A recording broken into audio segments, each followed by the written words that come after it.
There's nothing worse than launching a coaching offer that totally flops. When nobody buys something you've worked so hard to create, it's demoralizing. And I don't want that to happen to you. As a multi-six-figure business coach, I've learned so much about what it takes to launch a successful coaching offer. So if you want to make sure your offers will sell, keep watching, because I'm about to show you how. The number one mistake coaches make when launching new offers is launching something that nobody wants. When I look back over all of the offers I've launched in the various different coaching businesses I've run, the number one reason an offer failed is because it didn't meet a need that my niche had. Your business exists as an act of service. And the reason why somebody chooses to do business with you is because they feel like your offer solves a problem for them. And so if you go into your office one day and just say, hey, I've got this thing that I'm really excited about sharing. I'm gonna put together this great offer, but you don't take the time to understand the people that you're here to serve and what they really want and need, it's very easy to put something together that doesn't actually address a real problem or challenge or desire that your niche has. And then you put it out in the world and nobody buys it. And it's like, what went wrong? Well, you didn't meet a need.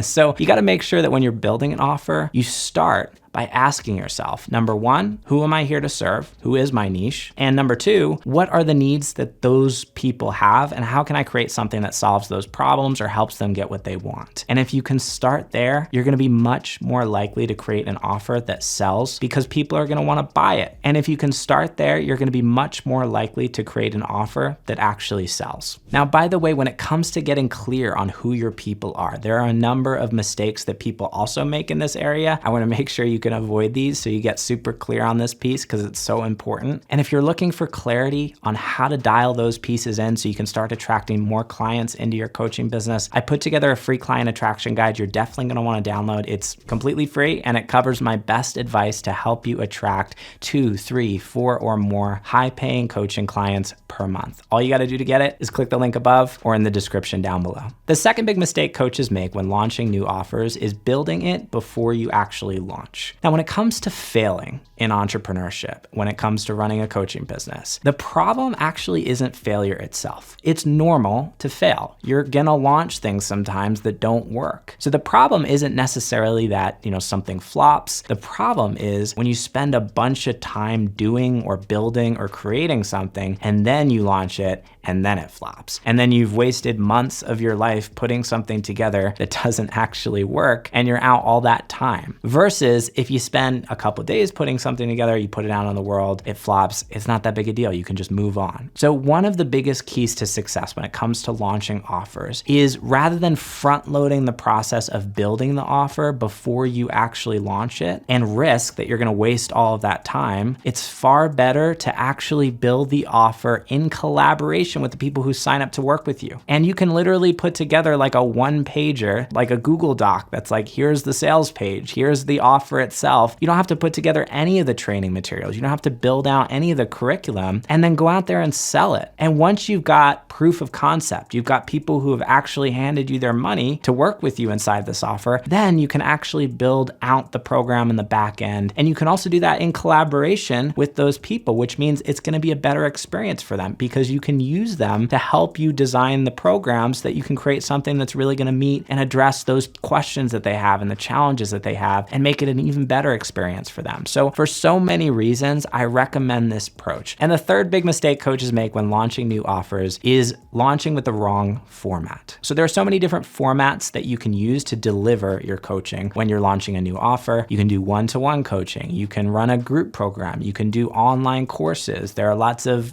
things that are in between that too, like a hybrid type thing where maybe you've got some pre-recorded training and then you're doing some one-on-one sessions. Lots of flexibility there. But one of the biggest mistakes that I see with coaches when launching offers is they're picking the wrong format based on where they're at in their business and based on their current lead flow. One of the biggest pitfalls I see is coaches jumping to running group programs and pre-recorded courses too early when they don't yet have the audience in the lead flow to support that increased volume that they're going to need of leads to actually fill seats in a group program. I see a lot of coaches who will launch a group program and the first launch will go really well and then they launch it again a couple months later and like half the amount of people sign up and they're like, well, what happened? It's the same offer. And then they launch it again and suddenly they're struggling to fill seats. The issue is that they didn't scale their marketing to meet the increased demand for leads that they need in order to fill that group program. So when it comes to switching over to more leveraged forms of coaching, things like group programs or online courses, which by the way are the hardest to sell. It's easiest to sell one-on-one coaching because people want intimacy and connection with you. So as you start scaling to group and then recorded stuff, it gets harder to sell those things. And you also need just more leads in order to actually make a good income and fill those seats. So the marketing needs to scale first. And depending on where you're at right now in your business, in terms of what you're doing to market yourself, what your current strategies are, you might look at that and say, okay, well,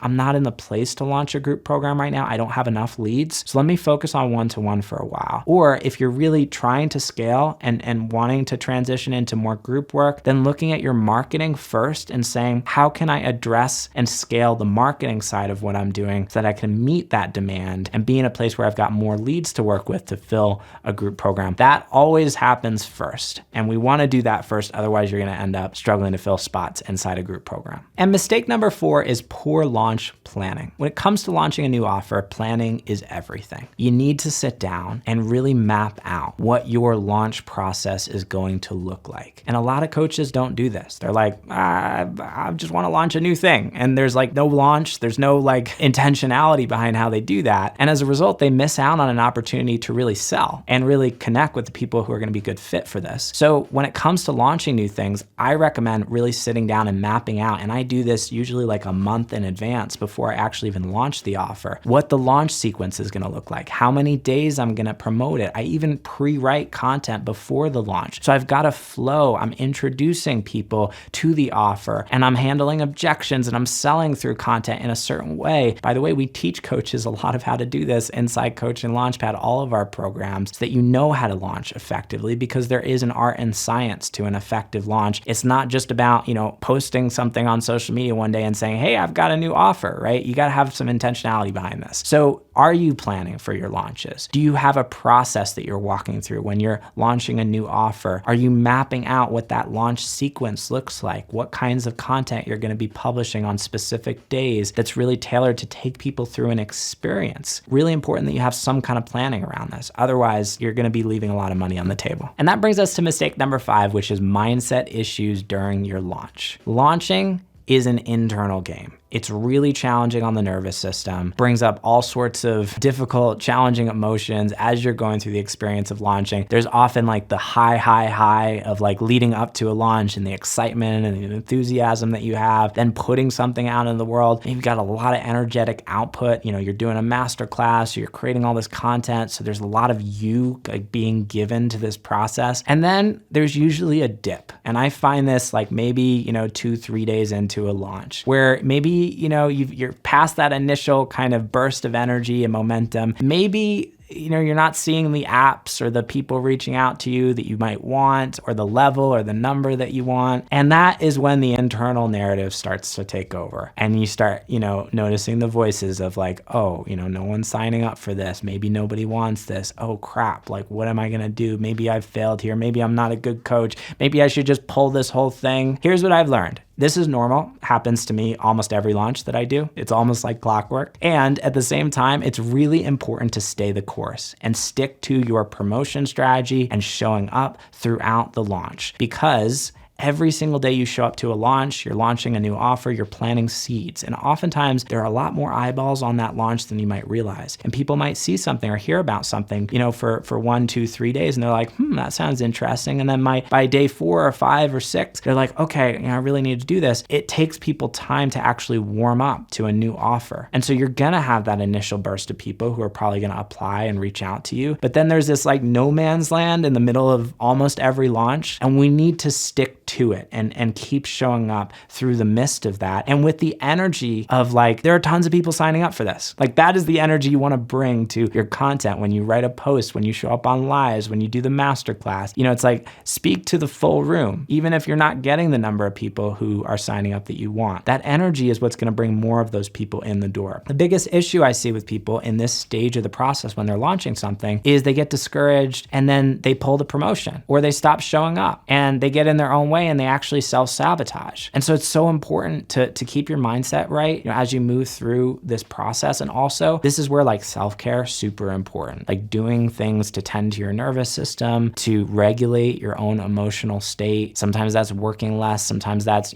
breath work or meditation. Sometimes that's just going on walks or doing things that are fun or, hanging out with your family and having things that you're doing that are outside of work. So you're not like super fixated every moment on like how a launch is going. This stuff is really important. And if you can stay the course and keep showing up through a launch, be amazed how many people come out of the woodwork, a couple days in, maybe later after that no man's land kind of place where suddenly you've got people falling from the sky and they're like, oh my God, like this is awesome. I want to do this. And that brings us to mistake number 6 I see coaches make when launching new offers, which is holes in your sales process. How you sell is going to make a huge difference in terms of your conversion rates on a launch, how many people sign up to your offers. I see a lot of coaches selling using maybe a method or a format that doesn't make sense for them based on where they're at in their business. There's so many different ways you can sell, right? You can sell on the phone. You can do discovery calls. You can do DMs. You can send people Google Docs over text. You can literally just have a sales page and send people to them with a buy button on it. So there's so many different things you can do, but the format makes a big difference. And in general, the more intimacy you have with someone throughout the sales process, the higher the conversion rate is going to be. In other words, the more likely someone's going to sign up. You get on a phone call with them and have a 45-minute to hour-long discovery call, they're going to be much more likely to sign up than if you just send them a Google Doc or send them to a sales page. And so I see coaches, oftentimes they're selling in ways that don't make sense for them based on where they're at in their business and their current lead flow. If you are in the early days of your coaching business, you're making less than 10K a month, you can get on the phone with a lot more people. And I would recommend that rather than just sending people to a website. Versus if you're in scale mode, you're doing 30, 40, 50, 60, 70K a month and you don't have a sales team, that's when doing things like selling via DMs or even sales pages start to make sense, or you can qualify more heavily through your marketing. So you're only getting on the phone with people who are like really likely to close. This stuff becomes more important and you're actually going to end up sacrificing a little bit of revenue by doing that, but it's just time management. It's like you can't get on the phone with everyone. So my recommendation for coaches is stick with the phone until that starts to break down and you're just taking too many calls. And then you can look at transitioning over to these other forms of selling. Now, also, you got to have a really good sales process when you do get on a call with someone. It's not just something you wing. We give people this process inside Coach and Launchpad. We literally give you like our multi-million-dollar enrollment script that, is tested. It works, so you've got to have something like that. You got to know the right questions to ask. And if you don't have that in place today, that would be a priority for me if I were in your shoes, so that when those people do reach out, you can lead them effectively to becoming a paying client. And you're not going to deal with all of the, I need to think about it and, let me go talk to my husband or wife. And not that that stuff doesn't come up sometimes, but it'll come up a lot less when you've got a really good sales process in place. And that brings us to mistake number 7, which is missing the audience. Sometimes you've got a great offer, something that could really create a ton of value in people's lives. You just don't have the number of people following you, the people in your audience, to be able to support a launch at this stage in your journey. And this goes back to marketing, right? Marketing really is the precursor to launching a new thing. So you've got to make sure that whatever you're launching, whoever it's for, you've got enough people in your network, in your audience that are going to be a good fit for it. Otherwise, it doesn't make sense to launch the thing. And you should focus first on getting in front of more people who are going to be a good fit for the offer and building that audience first. And then once you have the audience to support launching the new offer, you can actually launch it and it's going to be much more successful. We did this a while back where we had a higher level group coaching program that we launched for coaches who were ready to scale with paid traffic. And it was an awesome offer. And I was so excited about sharing it, but it really didn't do as well as I'd hoped on the launch side. And the biggest reason was because at that moment, 95% of my audience were brand new coaches. And so they weren't thinking about scaling their business because, they were just trying to get their first few clients. So making sure that you have the audience to support whatever it is that you're launching. And if that's not the case, starting with that piece first is going to be a huge key to success, so that when you do launch something, you've got people who are going to be ready to go and excited about the possibility of signing up and working with you. So hopefully hearing these 7 mistakes should help you avoid some of the biggest pitfalls I see with coaches when it comes comes to launching new offers. So your offers are much more likely to succeed and sell when you do launch them. As I mentioned earlier, launching a new offer, super important to success as a coach. And there are so many other keys you gotta have in place in order to get clients consistently. You gotta know who your people are. You gotta have an offer that's really good. You gotta have marketing to support that, an enrollment strategy, all of these things, incredibly important as well. And if you're looking for a roadmap that you can follow to help you dial in some of those other pieces too, so you've got everything you need to start signing high paying clients consistently month after month into your coaching business, I put together that free client attraction guide you're definitely gonna wanna check out. Again, you can get this completely free. I'd love to share it with you. All you got to do is click the link above or in the description down below. And if you enjoyed this video, you're definitely going to love that one too. So click the link on the screen to go check that out, and I'll see you in the next video.